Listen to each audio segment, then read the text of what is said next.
very good afternoon to all of you, and welcome to the 18th Mumbai International Film Festival's compelling session on Unveiling Herstory, exploring women's narratives through documentary filmmaking. Please ensure your phones are on silent mode as we delve into the stories of women through the lens of documentaries. I am Deepa Rani, your host for this session, and it's giving me immense pleasure to welcome you all here, as today we are highlighting the significance of women's narratives in documentaries. Before we start, I would like to thank the Ministry of Information and Broadcasting, the National Film Development Corporation, and the Satyajit Ray Film and Television Institute, Kolkata. We extend our gratitude to all contributors for making this event possible. Today, we delve into the unique role of documentaries in unveiling women's stories, with sessions focusing on various facets of filmmaking and storytelling. This session will discuss how documentaries serve as a powerful medium for exploring and amplifying women's voices. Our distinguished panelists will share their journeys and insights on crafting narratives that resonate and drive change.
Now it's time to welcome our esteemed guests.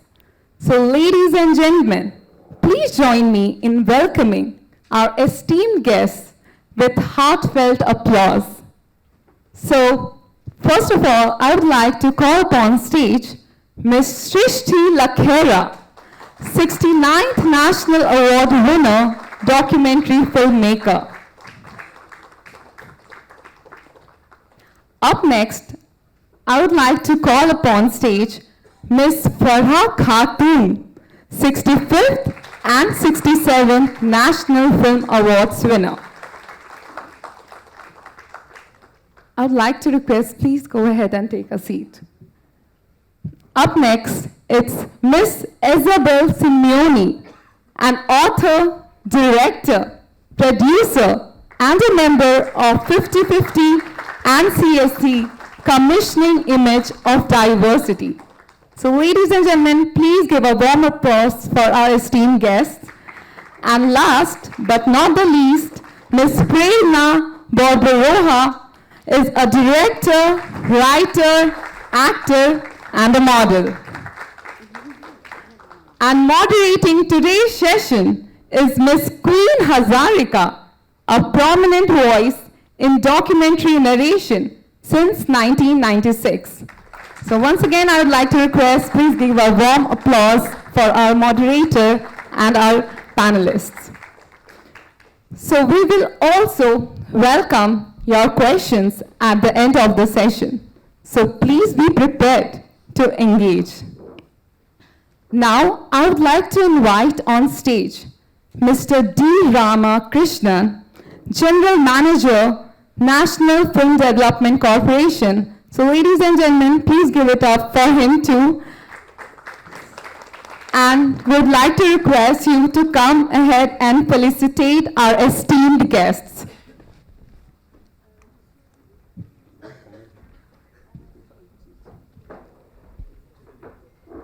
Ladies and gentlemen, तालियों की गड़गड़ाहट रुकनी नहीं चाहिए.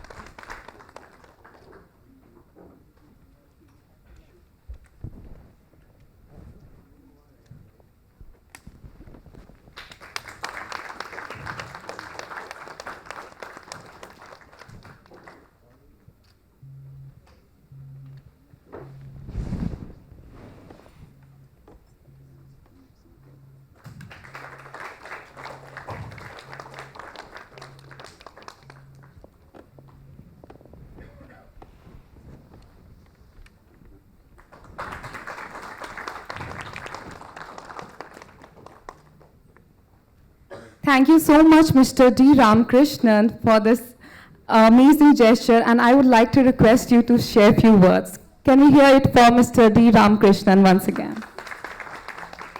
Thank you so much. It's a great session going to be present here. I could see the panel. It's, the people around here is truly international. And Unveiling Herstory.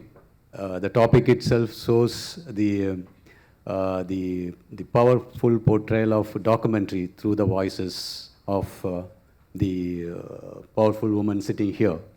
And documentary is all about reality and the truth, which is being shown in the objectivity of the material.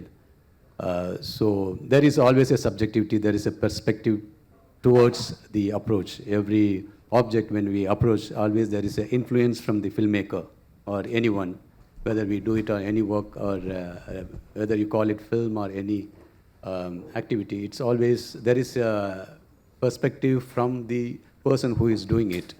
So the people sitting here and including me wanted to know that what is the perspective and whether we are telling the story untouched or there is some kind of influence. That is all about the panel, what I could make out from the topic. Looking forward to see it. Thank you so much. Thank you so much, Mr. D. Ramakrishnan, for sharing the amazing words. So now I would like to invite Ms. Queen Hazarika to lead today's discussion. All over to you.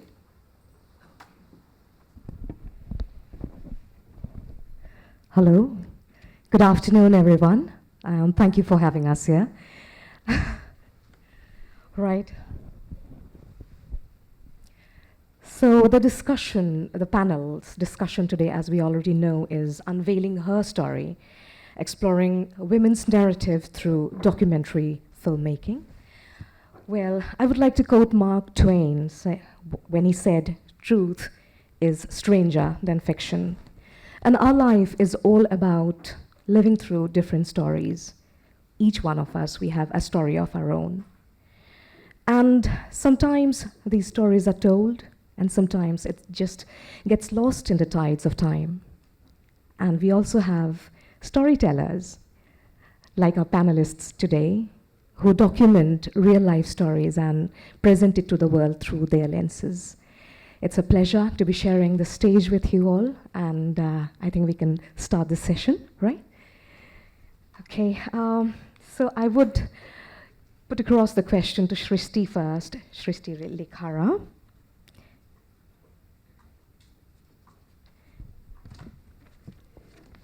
Right. I was intrigued when I went through your biodata. You use this digital anthropology in documentary films. How do you go about it?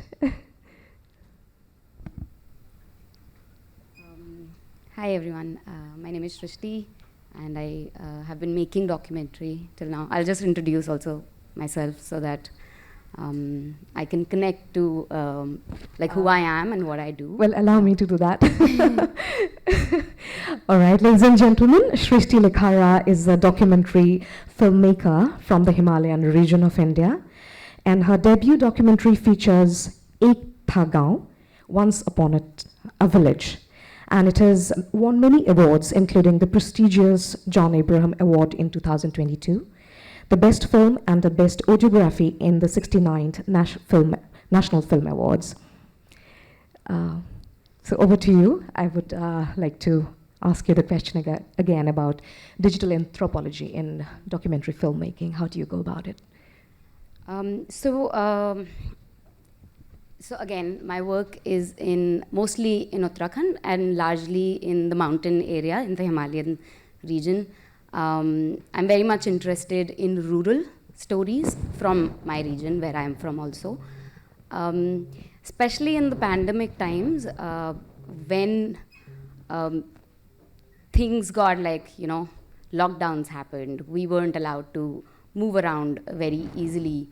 And I always have seen this, there's a stark divide which continues to be so in India specifically, on rural and urban, and the kind of access one has if you're living in rural and the kind of access you have when you're living in an urban space.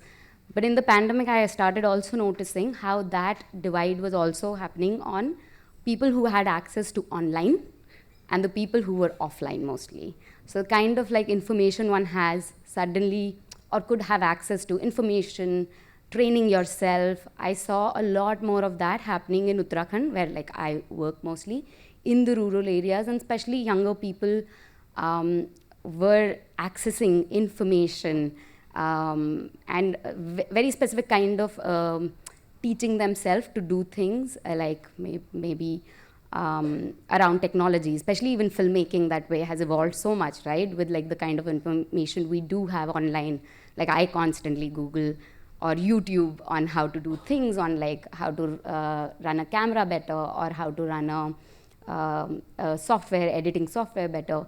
So that kind of interest that I saw, that we were moving more in that direction of our dependency on digital, on phones, on information that comes from there, which is happening a lot in rural. So that's where I got more interested in the pandemic year especially. And I also did some workshops on AI and machine learning, using those softwares in your filmmaking or creating narratives. So I did I'm interested in that, so that. But also this one film that I'm working on right now, it's about these hip-hop artists in the mountains again in Uttarakhand, and how it was very fascinating meeting these young hip-hoppers in very remote places. It takes 3 days to travel from Delhi to this town, Dharchula, where I'm working. And it's fascinating because these young hip-hoppers have taught themselves how to make beats, how to write lyrics in a rhythm of hip-hop. They're trying to learn how to record themselves, do mixing themselves, and it's all online. They're sitting in the mountains, they're doing these things, teaching themselves. And it's also a lot of them come from backgrounds where their fathers are mostly doing manual labor, and manual labor they're breaking stones for 8 hours a day. So they were talking about how, one of the options that they have in their life to what they can do, or they have to do very often to make ends meet, is to break stones. But from there, you can shift to being, to being a poet. an artist. So that shift that a person can make is quite, it's like the dignity you can,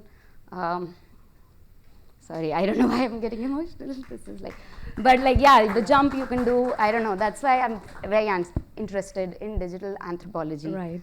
That's very powerful, actually. And there's one more question I wanted to ask you about your film, Ekta Gaon. So it's about mass immigration from the villages, right? So how does it affect the women? Because as women, we are very attached to our homes. We put our heart and soul into making our homes. You know, we bring up children, and there are so many things that, so when there's a mass immigration happening, how does it affect the women? I mean, you have definitely studied while, you were documenting their lives. So could you please tell us about it?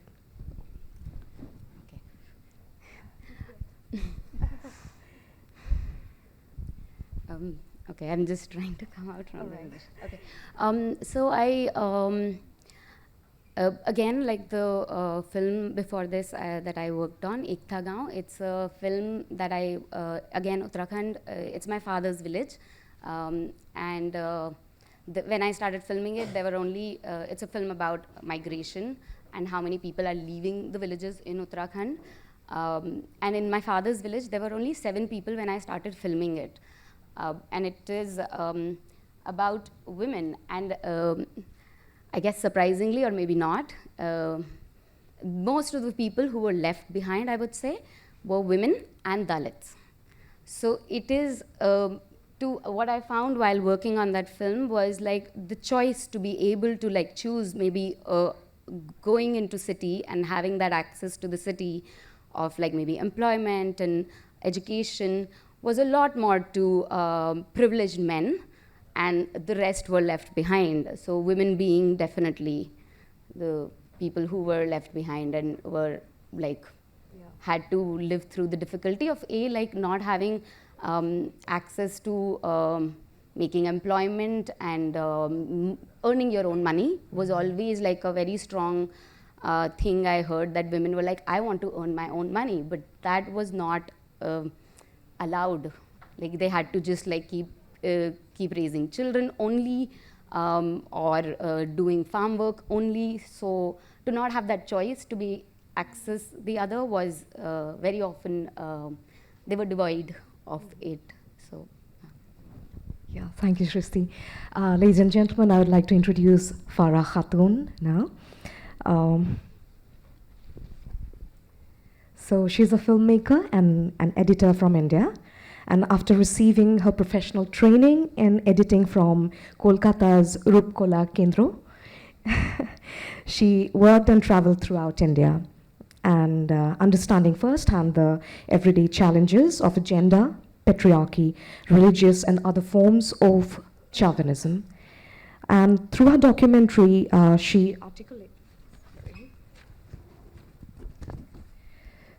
articulates about her beliefs, and be it a poignant story about a transgender footballer, or one of a Muslim woman priest who challenges patriarchy, and another one on the line of indigenous environmentalist in India from Northeast Hills. And she is also the 2-time recipient of President of India's National Film Award for Best Documentary Film for I Am Bonnie and Holy Rights. And her personal journey, in her personal journey, she focuses mostly on gender issues. So, Farha.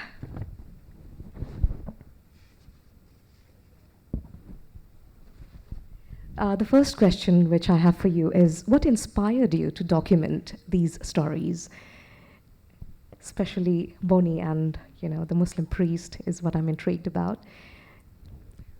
Thank you so much for the intro, and thank you for having me here and giving this space to talk about us, the story that keeps us going on. So for me, it's the everyday life that I was seeing around, and how women especially were suffering out of this. And like Srishti said about the access, So one has to be privileged enough to have certain access and navigate through the dreams, they want to pursue. So in these stories, both in I Am Bonnie and in Holy Rites, what happened, both Safia Appa, the protagonist of Holy Rites, and Bonnie, the protagonist of I Am Bonnie, they were dreamers, they were achievers, but they also had to go through a lot of hurdles.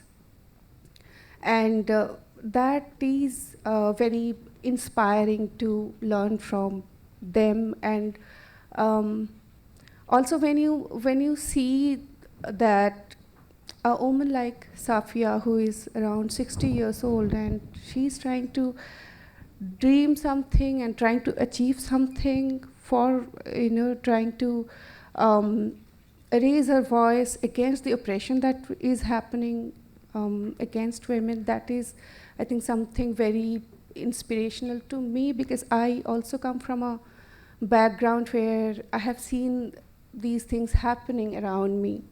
So that's why, these stories, these people are, I felt, very important to continue to be with them, live with them, learn from them, and also unlearn the things, that is not needed maybe. So that's why, I went along with them, more like living with them, their life and learning. Yeah. Thank you, Farha.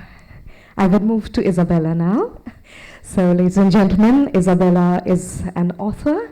Isabelle Simeoni is an author. She's a director and producer of documentaries. She is a member of 50/50 and CNC Commissioning Image of Diversity. She developed a strong passion for arts growing up in Corsica. Isabella earned her undergraduate BA in Arts and Communication at SF College in New York, and she completed with creative writing for films in New York University. Isabella, my question for you.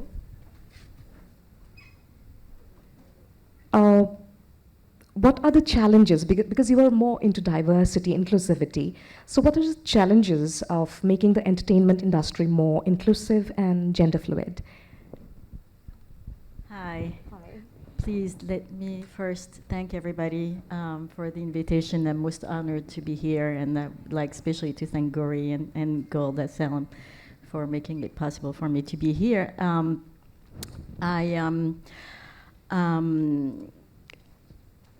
My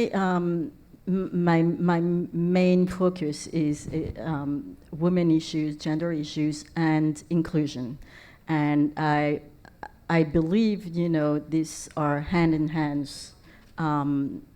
struggles. The film that I've been directing and producing for a few years, mostly directing now, are really about trying to find ways to bring these issues to the biggest audience. And these are, when we're starting working on this on these issues with my co-authors or co-directors. Sometimes I do film on my own, sometimes I co-direct. But what we realized is that no matter where we looked at, the struggles, the difficulties, and the means to achieve progress were the same wherever we looked at. Either we, the last film co-directed with Aïssa Maïga, who is a very famous French actress, was about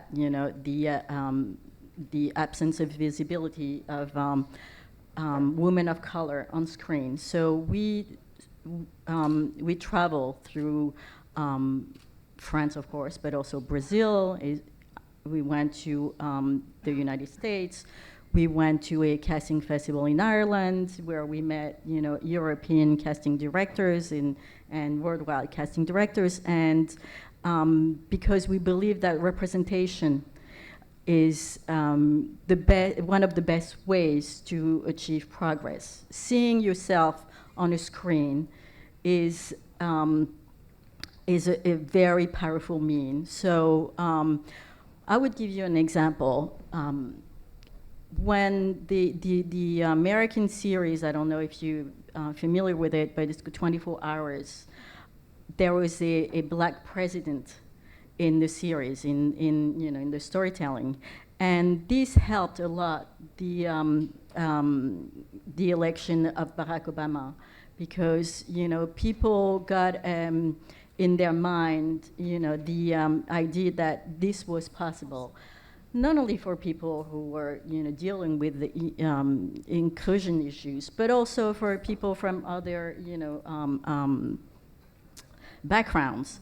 So representation, to me, is always something that I'm going to be looking for in the storytelling. So, this is why I'm always trying to find projects and storytelling that will come across these fields of introspection. Thank you. And now I'll move to Prerna Barbarooah, who is an Indian director, writer, actress, and model.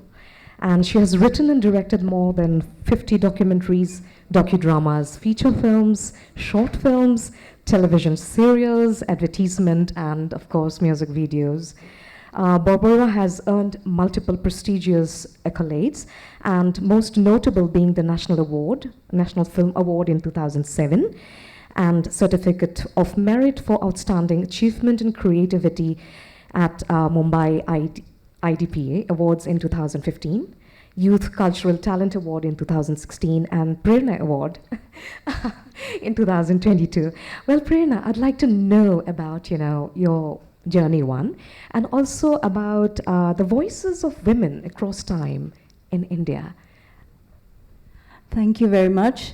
And firstly, I would like to thank Mumbai International Film Festival for having us here, especially because both Queen and I are from the northeast part of the region, and we are so proud to be here talking to you, representing our nation, our region. So thank you very much, and thank you to Gauri and everyone involved for being so hospitable, and you've been really wonderful since we got here yesterday.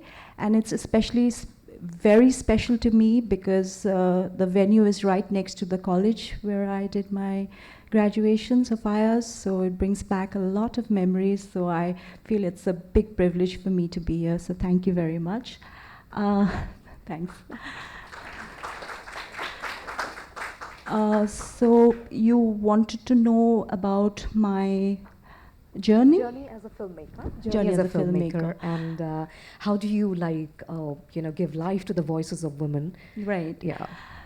So my journey is one where I grew up in a film family, actually. My father was a producer, so I ran around the sets of feature films being made, and I sort of was running amongst the biggies of Assamese film, not knowing that probably that was a time a germ was implanted in my brain that maybe I should go into this field. And most of the people in our Assamese film industry, they thought that I would go into acting, but I always wanted to be behind the camera. So when I came to Bombay and then I was in Xavier's Institute of Communication, I did my film and television. So I always was more comfortable behind the camera, and that's where I think the greatest satisfaction came from. So I started working in non-fiction in terms of I was in New Delhi working with renowned journalist Karan Thapar. So I worked with him and learned a lot about editing current affair programs. And post that, I decided to go back to Assam and started independently making documentaries. This was in the early 2000s. And as you all know, that Meghalaya is our neighboring state, and Shillong, a beautiful, beautiful hill station, is just 2 hours drive from Guwahati, and it's almost the most favorite place to go to for everyone living in Guwahati. So we always used to travel to Meghalaya during our holidays, or any excuse that we could find of, it's too hot in Guwahati, let's go to Shillong. And what intrigued me was the society there. Meghalaya's people, most of the Senkhasi group, they are a matrilineal society. So that was very intriguing because, well, as a little girl, we have been brought up in a patriarchal society where your father is the head of the family. And here we see that after marriage, the boy is going and living in his wife's place. So that was really fascinating for me, and I started questioning very early on just the how, how is it possible? So that was the idea, I guess, which I wanted to explore for my first film, first independent film, though I had made other films which were more to do with tourism and culture and stuff. So this was very close to my heart, and I sort of researched it for 2 years, and I shot the entire film for a year. And I basically covered the various aspects of the matrilineal society, the birth, an actual marriage, and a death ceremony, and with characters of the family and what do they represent, what are the roles of the various members, like the husband, the youngest daughter, and the maternal uncle. So they have very significant role to play in the family structure. So it was very interesting, and I ended up with 36 hours of footage, and I had to bring it down to 36 minutes. It's always a struggle, but yeah, one had to do it. And it was, like I said, it was very, very satisfying. That is where my journey really started off. And you want me to talk about the other aspect? We will go there. So your film was The Spirit of the Graceful Lineage. Yes. And that won made you win your first national award, National Film Award in 2006. It is wonderful that you do something out of love and sheer curiosity of the subject, and then you get awarded. Like, it's so humbling. And I was very young that time. In fact, I was pregnant with my first child. And there I was sitting next to Amitabh Bachchan and receiving the national award. It was like a really big thing for me, like a big kick. And yeah, it's wonderful. And things like this happen, and like they give you that extra push to keep going and make many important films which don't find a space and issues which need to be talked about. And then you got to do it as a woman filmmaker. Okay, so I actually have a common question to all of you now, since we are talking about women and we have women directors sitting here. So how well do you think women filmmakers are represented in our society, and what are the challenges that you face? I think we can start with Srishti. No? Isabella, would you like to say something? Sure. Yes. Well, being a filmmaker is a challenge for everybody, either you men or women. But for women, the challenges are heightened because, first of all, you have to be taken seriously. You're never going to forget that making a film is a very expensive endeavor. So you have to, I think, work twice as hard, as usually your male friends, and also it's a struggle. Also, I think because usually we're looking for subject matters that are a little bit more challenging for the. I'm talking on my behalf, and dealing with broadcasters in France, in particular. It's always more difficult because the fear that they have that, you know, your film is not going to reach an audience big enough to, you know, to make either right financial impact or and a communication impact. So yeah, in that regard. And then, you know, you're on the set, and it's also a challenge because you have to make everybody confident.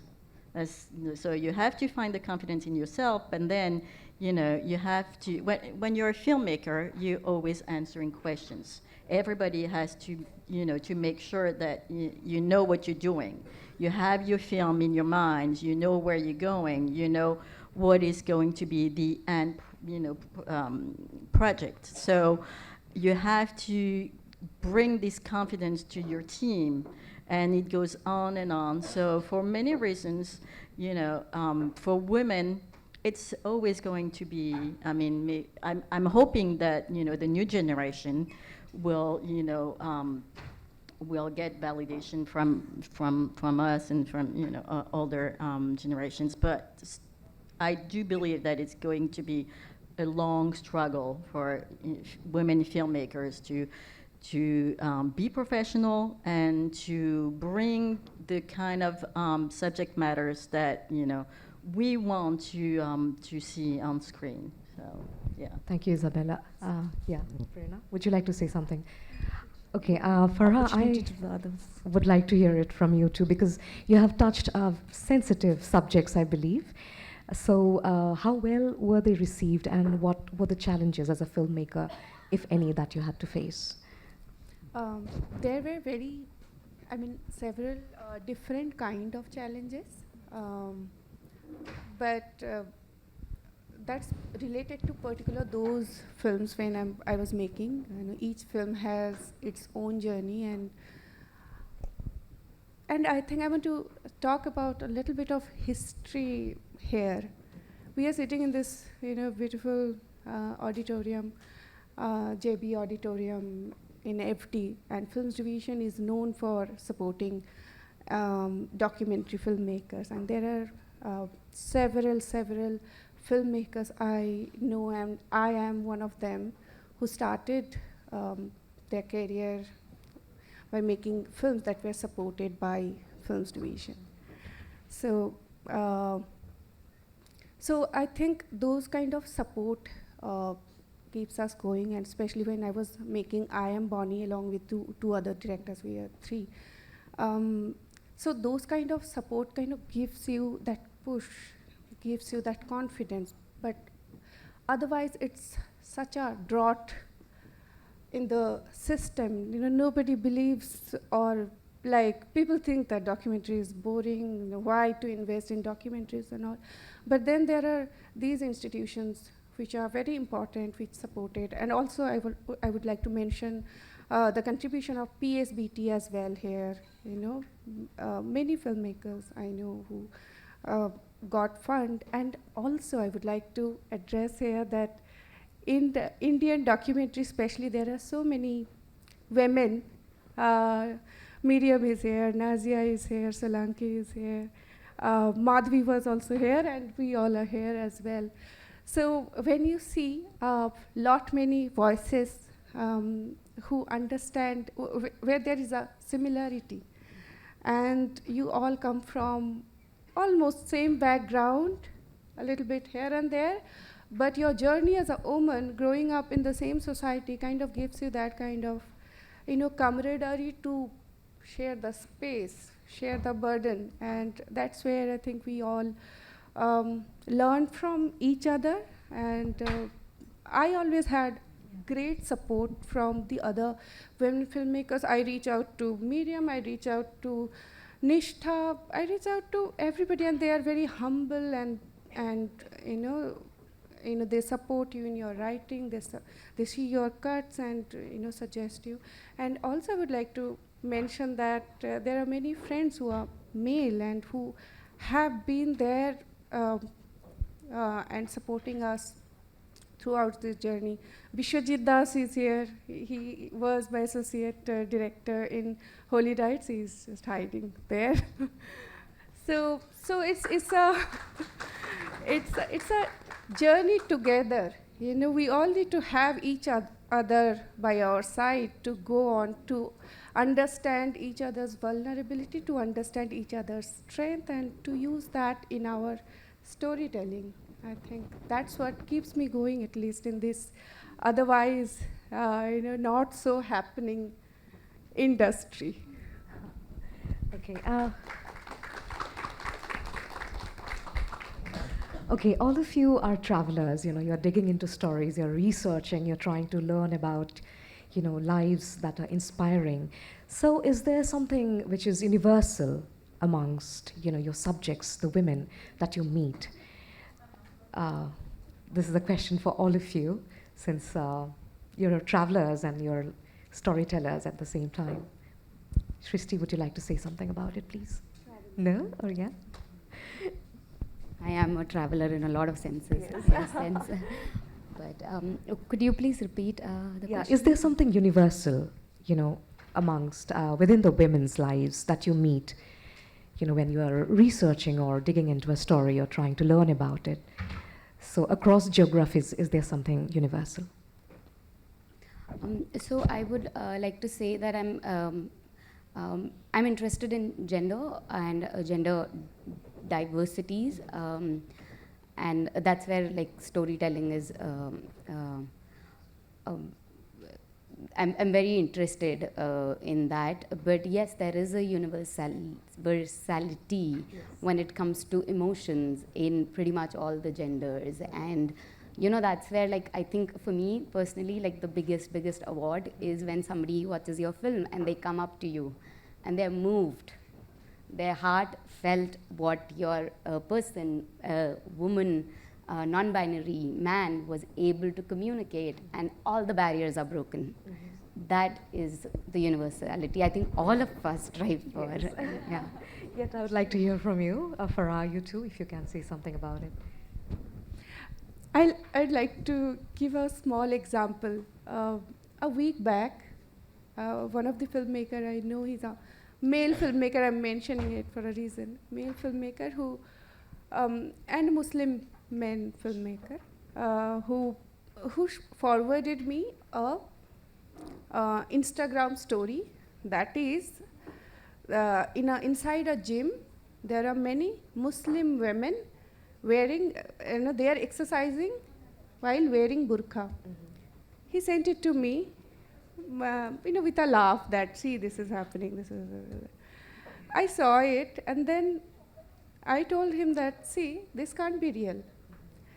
Because when it's a space where everybody is a woman, Muslim women don't wear burqa in front of women. It's basically, sensitizing things, and just to get the attention of other people. People fall into this kind of trap and try to believe that this is what it is. But when I check it with another woman, friend of mine, she also understood. It can't be true. So that's where it's very different. That's where it gets a similar kind of universal theme, because all of us has some kind of, filtering lifestyle since our childhood. People have told us what not to do. Don't do this. Don't laugh out loud, and don't do the conditionings, so basically. Yes, we all have gone through the conditions. Maybe it's different in different countries, but there have always been conditions. Yeah. So that's where I think our storytelling or our traveling, where we can connect with other women, and that's why it's universal. Yeah, Prerna, yes.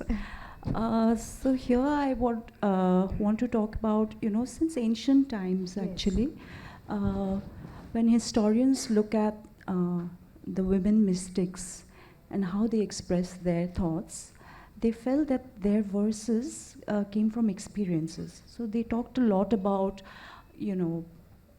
sexual slavery, suppression, discrimination, and the historians felt that they varied somehow in their expression from the male counterparts. And if you also take like our mythical Mirabai, and her expression that, you know, that voltage, that sheer abandon, that she expresses her love and despair and the extremes of union and despair, all of that kind of stood out. And later on also in the Bhakti movement, that also saw a lot of women, because here you had women who did not need to take the aid of a pandit or a purohit, that's a priest, to express her devotion. So she had the freedom to seek divinity on her own. And then later on in the 70s and the post-emergency period, amongst all Indian filmmakers, we saw a rise in questioning, sometimes questioning the state too. And there we saw a significant role played by Indian women filmmakers. And in 17 and 80s, we had Deepa Dhanraj, who talked about the family planning program. Then we had Sabha Dewan talking about marginalized female artists. Then Mothers of India by Vibha Bakshi. She talks about a rape victim. So basically what happens is we started having women who are trying to find a space. So I would like to mention here about an interesting concept which was explored by Laura Mulvey. She's a British film theorist.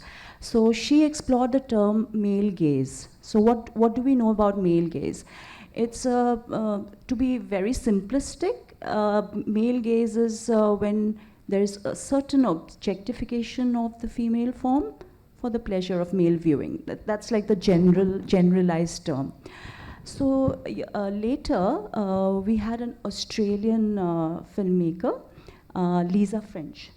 And she wrote a book about female gaze in documentary filmmaking.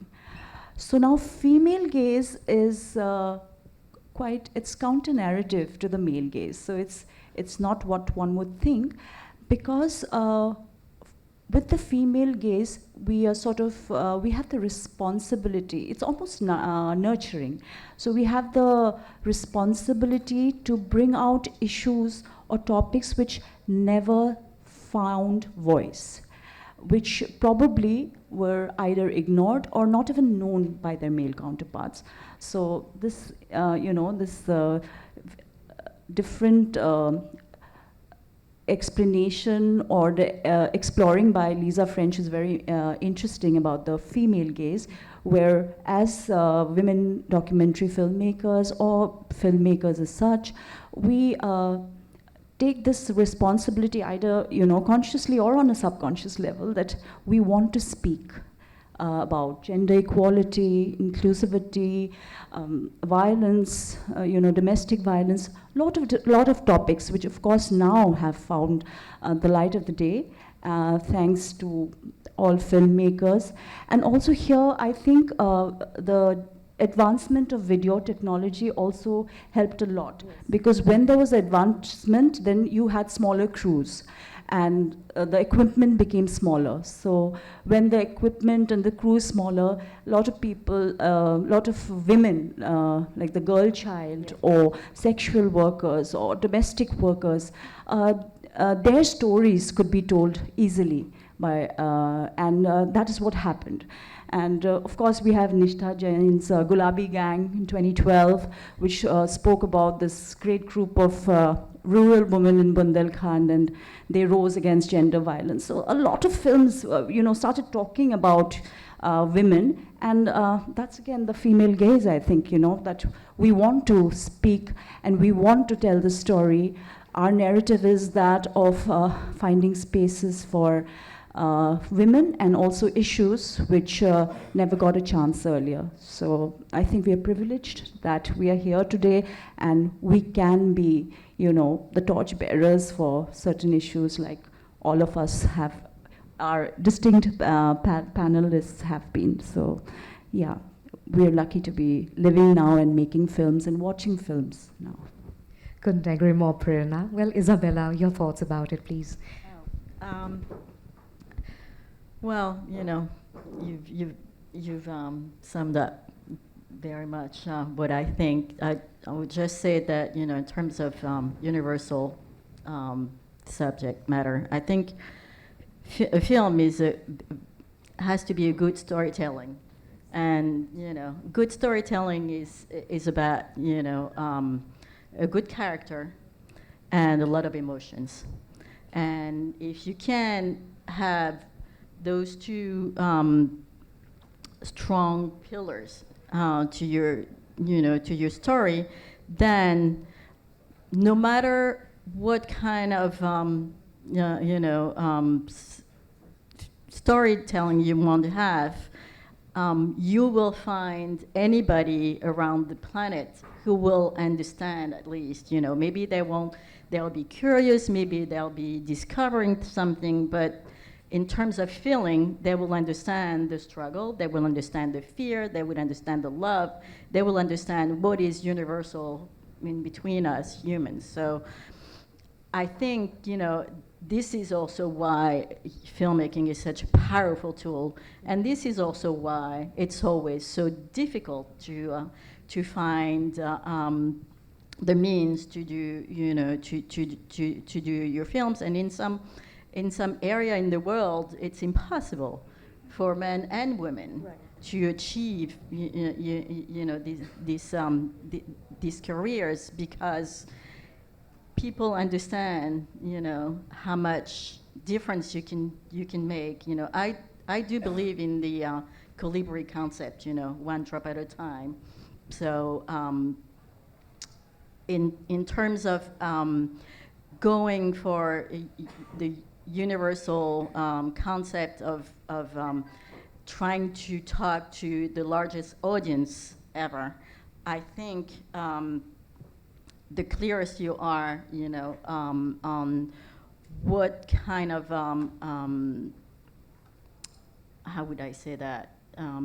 What kind of journey you want to embark your audience on. Either it's about a trans character, it's about a soccer player, it's about a doctor. The emotions, the things that your character is going to go throughout your narrative. This is where the universality will come through, and this is how films can travel all over the world. So I do believe that this is always the key that we have to look for when we try to tell a story. Right. Thank you. Can I add a line? Yes, here? please. So there was a film, The Day I Become a Woman. It's again a film produced by FD, and it's on period. And even before the film that won the Oscars, it was made in India. And the film, it's directed by a woman director, Mopia Mukherjee. And it talks about the traumas that we go through when we have period, and especially in the initial stage where you have to hide it almost from everybody. It's a lot of huss, and you go through that pain alone. There's nobody to share to, and it came from a woman filmmaker, and you could relate. You could hear all those small moments that we all kind of gone through, but never been able to speak out in public. So I think that's where the film becomes a very powerful tool to raise awareness about this, and also that's where the female gaze, when this film is coming from a female, the whole incident is not very sensualized. It was shown as it is. That's what the feeling, at least I got. So yeah, that's why I think these voices are very important to remain and to continue in this space. Right. I hope someone's keeping time. Okay, it's almost one. I would open the session for question and answer from the audience if you have any. You can ask our panelists. Yes. Yes. Yes, sir. Someone please give him a microphone.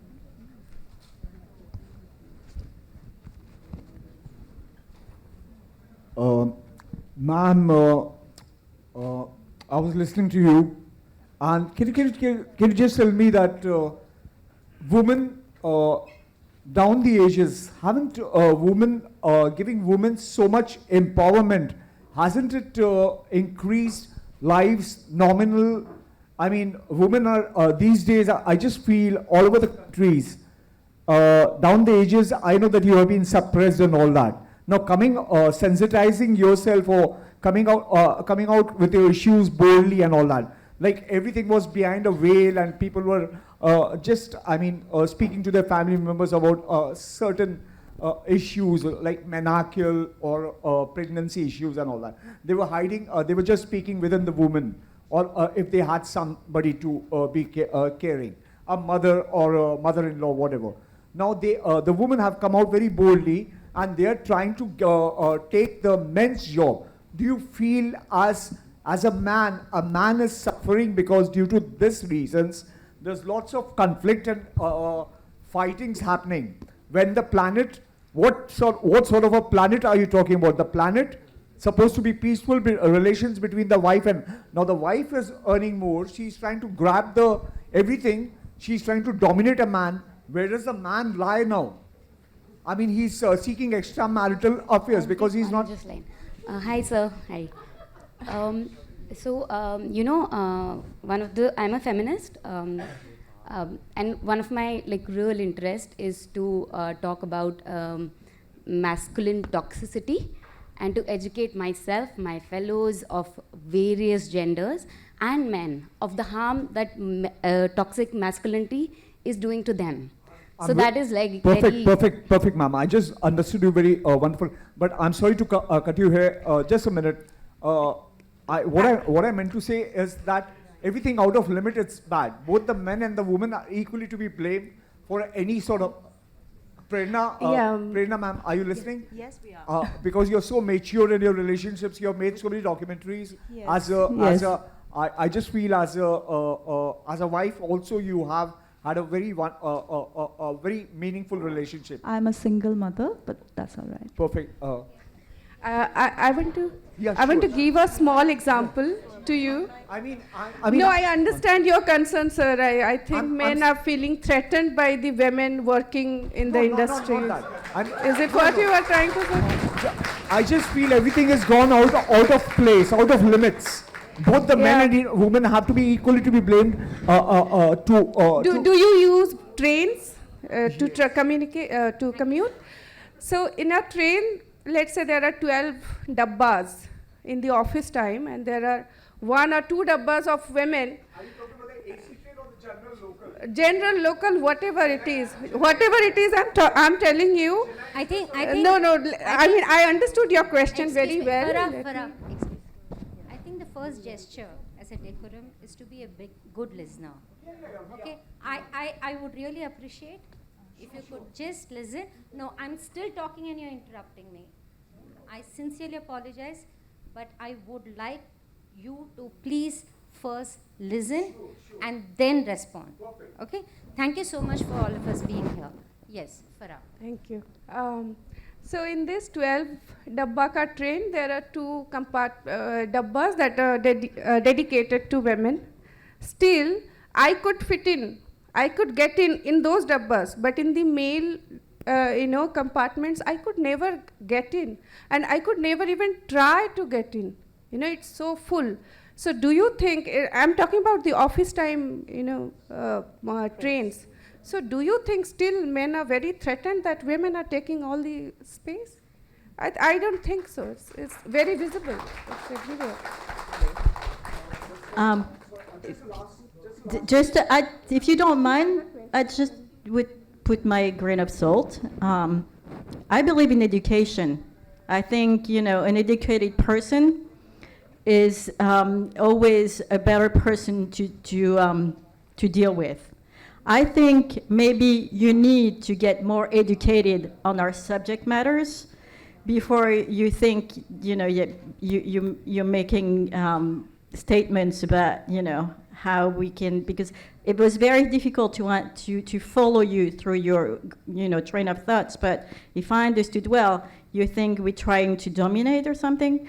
Nobody is getting, if you don't mind, nobody is getting anywhere, and especially in our field, if we want to dominate. We just want to be storytellers, and we just want to help out, our own gender, because we need to, and that's it. I'm sorry, but making a man fall will never lift up.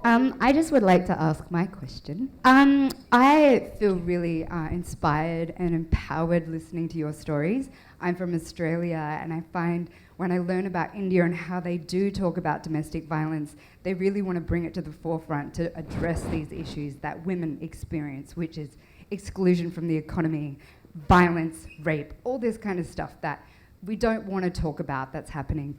And it happens in Australia. Sorry if I'm just talking, I'm just a little bit shaken up by some comments that we've had in the room. In Australia, we like to repress it. We like to push it down, pretend that we are so much better than other countries. So I really respect India and that voice that they want to bring up. Now, I would like to know, have you had any experiences with looking at females and the violence that females experience in the criminal justice system? And what is your experience on those issues about seeking justice in India?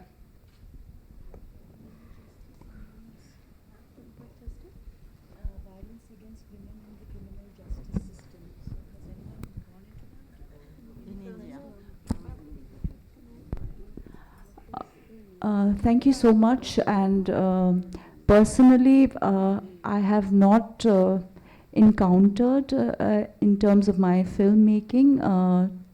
Of course, personally, we do encounter people, women in our regular lives. But when you go to make a film, I think a lot of research and understanding goes into it. And there is injustice everywhere, and as filmmakers, we try to uncover those. Me as a filmmaker, I have not dealt with this subject, so I'll not be the right person to say. I'll ask my fellow panelists if anyone has encountered that. I didn't personally, but yesterday only I watched a film. It's in a rough cut stage. It's by a very new filmmaker. It's her first film. Her name is Rujuta, and she is making a film on 498A and Domestic Violence Act. Yes, and there, she is talking and she is documenting several women who were in marriage and has been exploited, physically, emotionally abused by their husband, and how when they reach out to the system. Let's say police station to file an FIR, or let's say approaching court, their 10 years is gone seeking justice. And sometimes they don't even go for FIR because they also feel pressurized or uncomfortable in those male spaces, because most of the time they were told that घर का झगड़ा है, try to adjust. So all these things, I think it's a very important film that she is making. But yeah, I mean, this is a direct film that is talking about criminality in its core theme. But there has been several films that has dealt with the law and how women are getting affected by it, but in nuances. It may not be the main thread of the film, but definitely there has been a lot of films. In layers they have covered it. Yeah, Miriam. I'd like to add to it, actually. We as Indians, I speak for us, okay? So as a woman, what I have realized is we are conditioned into believing or normalizing domestic violence. We have seen our mothers or maybe our grandmothers going through it. Like, it's from personal experience that I'm talking about. I'm a single mother too. And violence could be of in of many degrees, actually. There's mental violence that happens, emotional violence that happens, and you are kind of not prepared when you're growing up. Your mother would not tell you that this might happen. And that goes for both the genders. The boys are not told. So that somewhat affects, by the time you realize that your boundaries have been violated, the damage is already done. You kind of slowly, you succumb to whatever is going on. I guess we have a long way to go. Not as a filmmaker, but I'm talking as a woman. Yeah, I'd like to quickly respond as well to your question, because I'm a filmmaker from India, and today we had a screening of my film called From the Shadows, and it tackled cases of child trafficking, women, and it directly looked at the legal system. So two women who basically are survivors of child sex trafficking and who go through the legal system to get justice.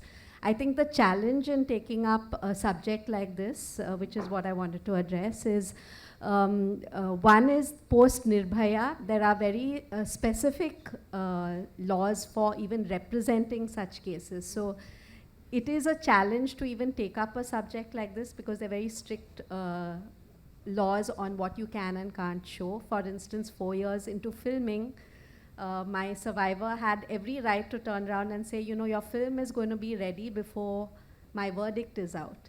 In which case, I don't want you to show my face, because it's a criminal case that is going on and I'm fighting a much larger battle. So as a filmmaker, you're taking all your material and what you thought was your canvas is kind of snatched away from you, and you're in the edit room trying to still find a way to put out the story. So I think that is the challenge as filmmakers, to kind of now embark into this area where maybe the survivors are willing to speak, maybe they are willing to share their story with you, but then there is the question of consent and how we kind of navigate these spaces to still put out the story. Thank you. We need this venue. This would be your last Yeah, we question. have it, yeah. Please. Last question. Thank you. Good morning, all of you.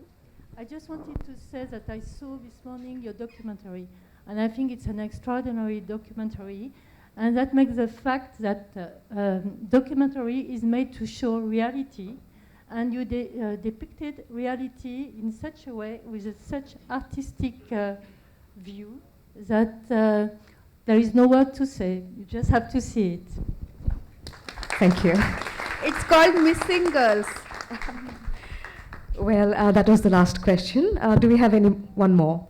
I think we can take one more, can we? Okay. No? Gauri? Okay. Yeah.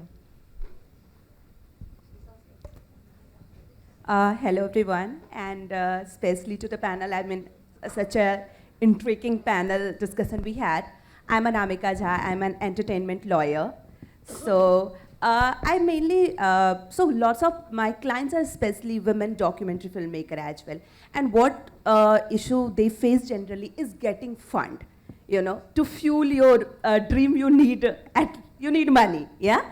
So I would like to get some insight from you guys, like a young women documentary filmmaker, like how they should approach the funding thing, so that they don't have to part away with their IPR, but at the same time they can have a proper funding. So a bit of insight will help. Thank you. I think Farha had already appreciated and gone into the point of there are being organizations who are encouraging and allowing a platform for all kinds of filmmakers to make like NFDC and all of that. So I think she's already told us that. So there are legitimate, strong organizations who are working towards, and like Srishti and all of us know, it's the digital age. You just need to type in the words and boom, you're like, blasted with so many options. But yes, one needs to progress with caution and know who you're dealing with, and do your research and find the right people, and I'm sure there'll be platforms to fund you. But I think I'll pass it on to Farha. Okay, so we have, I'm also part of a collective. It's called Bichitra Collective. So Bichitra Collective also has a fund, a fellowship, basically, and with a mentorship. It's a small fellowship, but one can apply for that. There are rough edges. The NFDC also publishes their call for proposals. PSBT2 in its new form, they have something like Doc Commune. So there are small, also I would like to mention about Rough Edges. They also provide a small grant, but again, these are helpful. Serendipity Cinema. There are, several organizations that the filmmakers can look into in India. And now with the, boom of internet and, there are a lot of resources if one can Google. And IDA, International Documentary Association, has listed their has made a list where you can, get at one document, you can get the funds that are available for documentary filmmaking. One can go and just search International Documentary Association, and you can get all those. And also, there's a festival list. You can apply for funds, and once the film is made, you can get all the list at one place. So these are the places one can tap into, and I think there are many avenues, but there aren't enough. Okay. Thank you, Farha. Thank you so much. Well, we would like to end the discussion today. Thank you very much for being here. Thank you, Srishti. Thank you, Farha. Thank you, Isabella and Firuna. Thank you so much. Thank you, Gauri. Thank you, Gauri. Thank you, NFDC and MIFF. Yeah. Oh. So, well, I must say that today's insightful discussion has truly inspired all of us present here today. And we express our deepest appreciation to Miss Queen Hazarika for moderating today's discussion, and our esteemed panelists for their invaluable conversations. Can we have a warm round of applause for them once again? Yes, and last but not the least, our lovely and amazing audience for joining us this afternoon. And we also recognize the National Film Development Corporation for organizing this festival under the Ministry of Information and Broadcasting. Thank you so much. So we'll be having the next session at 1:45 p.m. So please don't go anywhere. Stay tuned. Thank you so much. Everyone look here. Come this side and come here. Come in the side.